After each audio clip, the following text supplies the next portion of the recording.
So what was your response when the Eurovision Song Contest got canceled this year, especially since you were such a fan favorite? Hello, Iceland. It is Nikki calling. Hi. Hi, how are you?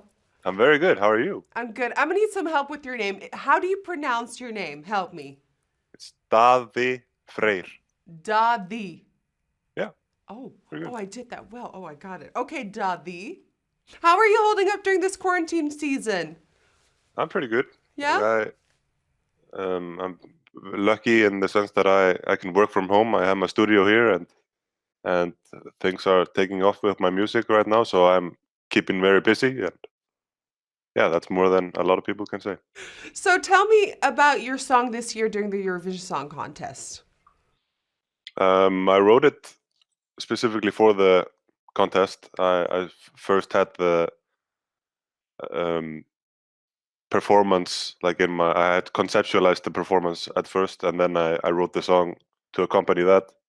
And then the lyrics are about my daughter. She was 5 months at the time when I wrote the song. Baby, I can't wait to know.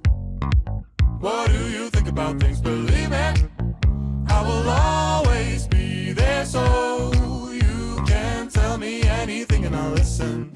You have the sweaters going on, you have the dance going on. How do you, because usually it starts with a song, how did you start with performance and then song? We knew that you can't like play an actual instrument in the competition, or you can't, the sound from the instrument can't be recorded. So we wanted to play with that, and from there we were going to do air instruments, so everybody would just be playing nothing. But then we decided on the fake electronic ones, and from there we went to the sweaters, and the whole concept came from that. Baby, I can't wait to know. What do you think about things? Believe me, I will always be there, so you can tell me anything and I'll listen. Because the band on stage is actually your family, right? My wife and sister is there, and then it's the rest are friends. Oh, I love that. So tell me how you came up with the sweaters, because everybody's obsessing over the sweater. We wanted this computer feel to it, and also we wanted a color that stands out and maybe not everybody would wear. Yeah. Well, I think everyone wants to wear them now. Okay, Daði, I have something confessed to you. With All right. a lot of the other countries, you are their favorites. And we know that with the bookmakers, you went really high as well. How does that feel? Does that give you a lot of pressure, or are you like, no, I'm fine? I'm okay. He's so chill. He's like, I oh, think whatever. it's just fun. It's just fun, right? Yeah, I don't know. I didn't feel when when the competition was still supposed to happen and we were high in the polls. Like, it didn't really change anything for me.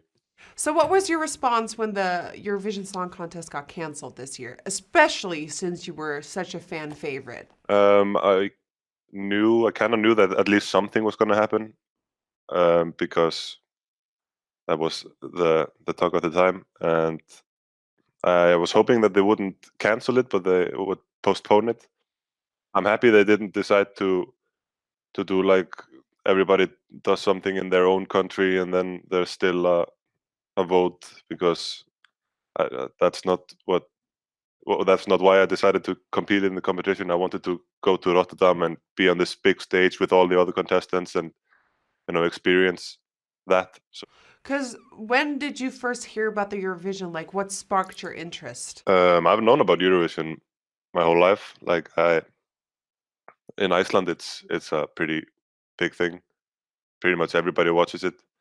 But in 2017, I sent in a song kind of as a joke. I just wanted to try and put something in the competition, and I wasn't gonna sing it myself. And it was just I just put a song and put it in the competition, and then we got in, and I got another singer, and then he bailed on me, so I decided to do it myself. But this year I was very focused. Very important question. Are you coming back next year? I'm not going to compete in the Icelandic competition, but if RÚV, the Icelandic TV station, decides that they want to send us through again, then I'd be happy to do it, but we're not going to compete in Iceland. And do you have a feeling they're gonna ask you back? Or I really don't know. I think it's 50-50. okay, so let's say in a perfect world, you're coming back. Are you gonna come up with a performance first again and then come up with I a think so. song, or gonna use?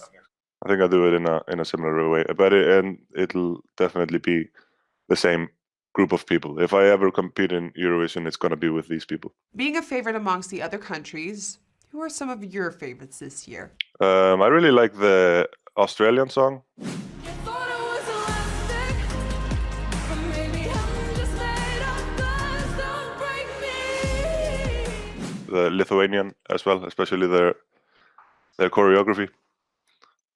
I feel like they won the dance off. They won the dance off.